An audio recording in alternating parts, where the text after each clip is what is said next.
Vivant en marge des traditions, Hawa, une femme amère et seule, un chien errant, affamé, s'approche de sa maison. Plutôt que de l'aider, elle le chassa violemment. Le chien, maigre et visiblement très affamé, revint le lendemain, espérant trouver refuge près de la maison d'Hawa. Mais à chaque fois, la femme le chassait avec encore plus de violence. Munie d'un bâton, elle le frappait, hurlant des injures et menaçant de le tuer s'il revenait. Le chien, blessé et gémissant, s'enfuyait à chaque fois, mais ses yeux tristes semblaient implorer une forme de compassion. Les voisins, témoins des scènes, commencèrent à murmurer entre eux.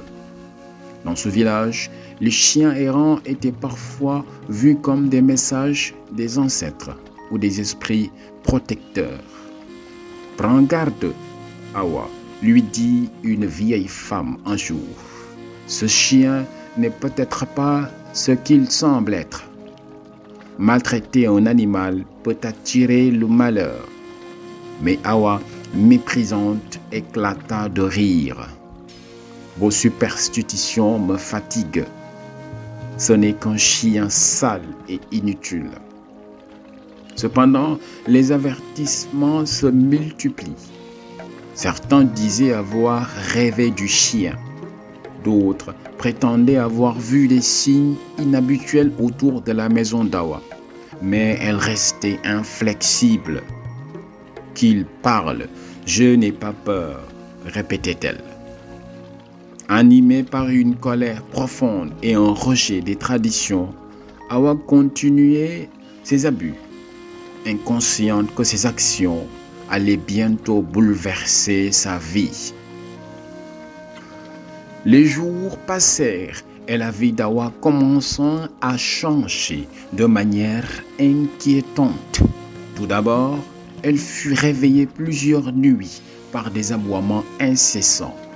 Mais lorsqu'elle sortait pour vérifier, il n'y avait aucun chien. Elle mit cela sur le compte de son imagination, mais l'inquiétude s'installe.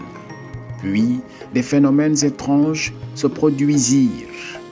Son petit jardin, qui jusque-là lui fournissait des légumes, se dessécha. Sans raison apparente, ses poules tombèrent malades, les unes après les autres, et elle ne tarda pas à les perdre toutes. Hawa se retrouva isolée, car les villageois évitaient désormais de lui parler. Peu à peu, sa solitude est devenue oppressante. Elle entendait des murmures dans le vent, des bruits de pas la nuit, et sentait parfois des regards invisibles posés sur elle. À chaque ombre qui bougeait, elle sursautait, hantée par une peur qu'elle ne comprenait pas. Un soir, en pleine nuit, alors qu'elle tentait de dormir, elle fut réveillée par un bruit sourd à sa porte. Ouvrant, elle trouva le chien, debout, les yeux brillants d'une lumière étrange. Cette fois, il ne semblait plus mendier, mais attendre. Face au chien, Hawa sentit pour la première fois un frisson de peur. L'animal, pourtant silencieux, semblait la juger. Lorsqu'elle tente de chasser le chien avec son bâton, celui-ci ne recule pas.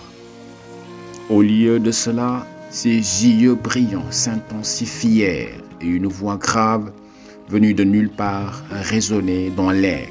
« Hawa, ton cœur cruel t'a condamné. Tu as ignoré les avertissements et méprisé la vie. » Le chien se transforme sous ses yeux, grandissant pour devenir une créature mystique, mi-homme, mi-animal, entourée d'une aura terrifiante. Hawa, paralysée de peur, tomba à genoux. La créature déclare: « Désormais, tu goûteras la souffrance de ceux que tu as maltraités. À cet instant, Hawa perdit l'usage de sa voix et fut frappée d'une malédiction. Elle fut condamnée à errer comme le chien qu'elle avait rejeté. Hawa erre seule, muette et rejetée par les villageois qui voyaient en elle un exemple de malédiction divine. Sa maison fut abandonnée, entourée de ronces, et les habitants racontaient son histoire pour éviter cela à leurs enfants. Le chien ou l'esprit qu'il incarnait a disparu après la nuit de la transformation. Cependant, il est devenu un symbole de respect pour les animaux et les traditions. Les villageois placèrent des offrandes près des lieux où il avait été aperçu en quête de pardon et de protection. Hawa disparut un jour sans laisser de traces, mais son sort demeura gravé dans la mémoire collective.